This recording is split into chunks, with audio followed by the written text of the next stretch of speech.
Hello guys and welcome back. Today I'll show you how to emulate 3DS games on PC. Firstly, we're gonna use the Citra emulator.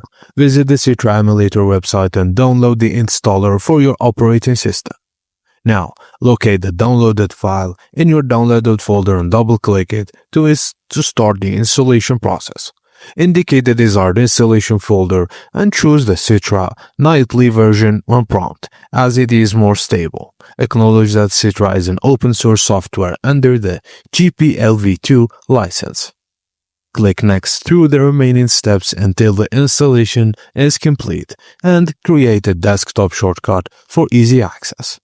Now, locate your downloaded game ROM file. For example, it comes as a zip or a RAR file.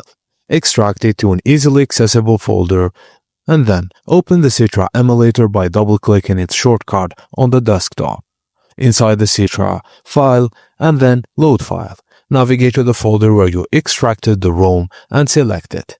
Now, the game should launch and begin running in the emulator. Configure controls or graphics settings as needed from the emulator menu. And that's it guys. Thank you for watching and please don't forget to like and subscribe for more.